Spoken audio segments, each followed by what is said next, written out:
You know him as Neo, as John Wick, as the guy who took the red pill and then spent the next 2 decades perfecting the art of looking cool while doing absolutely everything. But here's the thing about Keanu Reeves.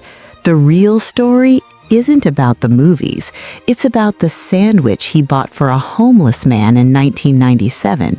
It's about the subway ride he took when his motorcycle broke down. It's about the time he gave away millions of dollars and nobody knew about it for years. Today, we're going slow. We're going deep, and we're going to telling you the Keanu Reeves story that somehow slipped through the cracks of the internet's obsession with this man. Grab a coffee, settle in. This one's worth your time. The boy who moved too much. Let's start at the beginning, but not the beginning you think. Keanu Charles Reeves was born in Beirut, Lebanon in 1964. His father was American, with roots stretching back to Hawaii, China, and Portugal. His mother was English. Already, we've got a kid who's basically a walking United Nations meeting. But here's where it gets interesting. By the time Keanu was 3 years old, his parents had separated.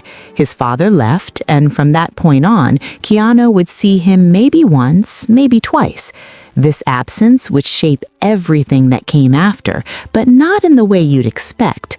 His mother, Patricia, was a costume designer. Creative, restless, ambitious. She moved the family from Beirut to Sydney, from Sydney to New York, from New York to Toronto.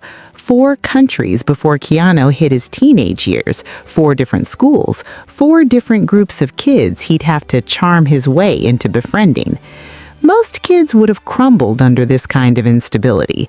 Keanu learned to adapt. He became the friendly kid, the polite one who could walk into a new classroom and somehow make it work. In Toronto, he attended 4 different high schools, not because he was getting expelled, mind you. He just didn't quite fit the traditional academic mold. He struggled with dyslexia. He was better with a hockey stick than a textbook. One of his teachers later said he was a great student in all the ways that don't show up on a report card. That's poetry right there. During these years, Keanu discovered 2 things, hockey and acting.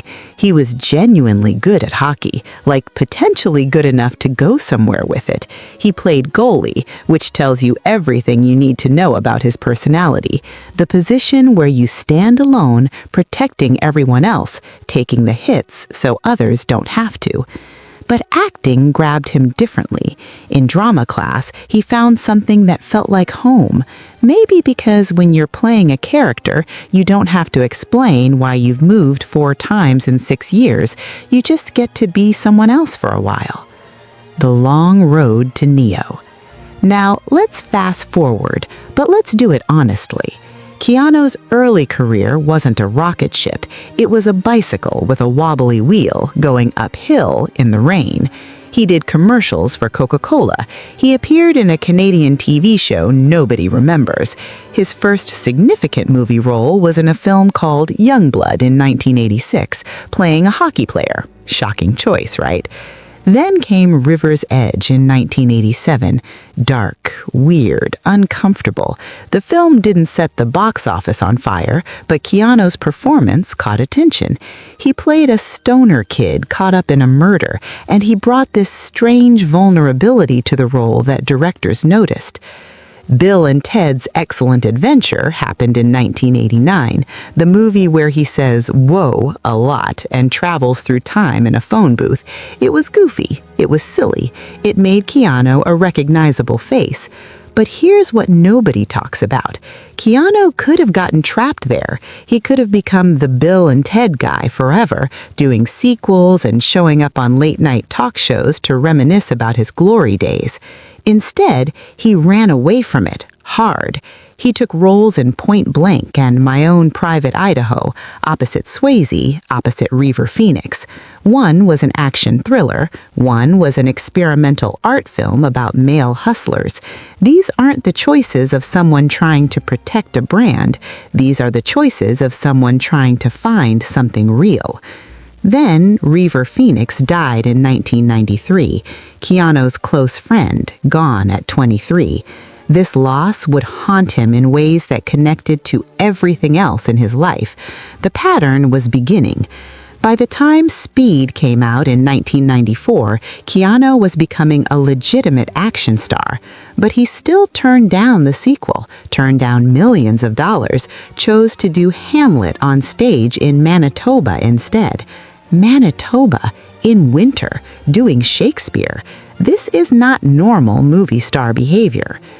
The things he lost.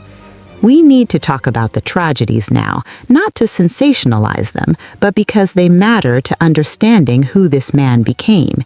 In 1998, Keanu met Jennifer Syme.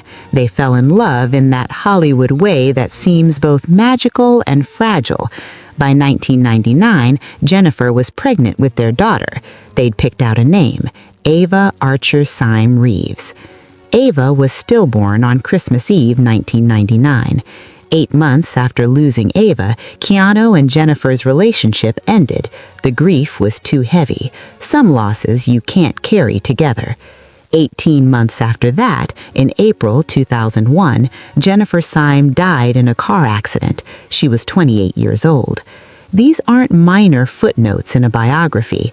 These are earthquakes, the kind of losses that break people, that send them spiraling into darkness or bitterness or isolation. But here's where Keanu's story becomes something different. He didn't break, or maybe he did break, but he chose to break in a way that made him softer instead of harder, more generous instead of more guarded. His sister, Kim, had been diagnosed with leukemia in the early 1990s.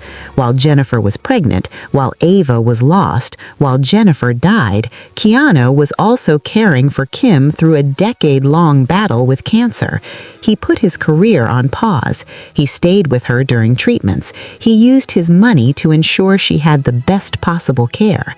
When people say Keanu is kind, they're not talking about photo ops. They're talking about this, about a man who spent a decade being present for his sister when he could have been chasing bigger paychecks. The quiet generosity. Let's talk about the money. After The Matrix exploded in 1999, Keanu was suddenly earning enormous sums. We're talking tens of millions per film, the kind of money that changes bloodlines. Here's what he did with it. For the sequels, The Matrix Reloaded and The Matrix Revolutions, Keanu's deal included significant profit participation.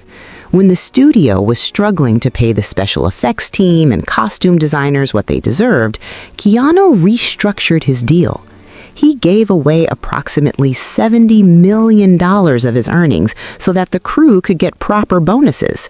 $70 million. He didn't announce this. He didn't hold a press conference. The crew found out when their checks cleared. The public didn't know for years. He's bought motorcycles for his stunt team. He's taken entire film crews out for champagne and expensive dinners. He set up a private cancer foundation that he doesn't put his name on, funding research and helping children's hospitals. When a set builder on one of his films casually mentioned he hadn't seen his family in years because he couldn't afford the plane ticket home, Keanu handed him cash and told him to go. There are stories like this everywhere. The time he gave up his seat on a flight to a family that needed to get home. The time his flight made an emergency landing and he entertained the other passengers during the long bus ride to their destination, reading facts about the local area like a tour guide. The time someone's car broke down in front of him and he helped them push it to safety. The time he sat with a homeless man, talking for an hour, sharing a meal. These aren't PR stunts. They're just Tuesday for Keanu Reeves. The man on the bench. There's a photograph that went viral years ago. It's called Sad Keanu. In it, Keanu is sitting alone on a park bench, eating a sandwich, looking contemplative. The internet turned it into a meme. People joked about how sad he looked, how lonely. But here's what that photo actually shows. A man comfortable with his own company. A man who doesn't need an entourage. A man who can sit on a public bench in New York City and just exist. He rides the subway. He carries his own luggage. He signs autographs with patience. When a fan asks for a photo, he actually poses with them instead of doing that celebrity thing where they pretend to be in a hurry. At 60 years old, he's dating Alexandra Grant, an artist his own age. They've been friends for years before becoming romantic. In a town where 60-year-old men date 25-year-old models, Keanu chose connection over optics. He still does his own stunts in the John Wick films because he respects the craft too much to phone it in. He trained for months to learn judo, jujitsu, tactical weapons handling, not because he has to, but because that's what the role deserves. So, what's the untold story of Keanu Reeves? It's not really untold anymore. The internet has caught up. We've all shared the stories, passed around the anecdotes, turned him into a sort of secular saint. But maybe the real untold part is this. Keanu Reeves lost almost everything a person could lose. His father, his best friend, his daughter, his love, years of his life to his sister's illness. He had every reason to become bitter, isolated, angry at a world that kept taking from him. Instead, he decided that the only reasonable response to all that pain was to be as kind as humanly possible. Not performatively kind, not strategically kind, just kind, because that's what you do when you understand how fragile everything is. That's the story. That's the man, and honestly, it's a better story than any movie he's ever made. If you made it this far, thank you for spending these 10 minutes with me.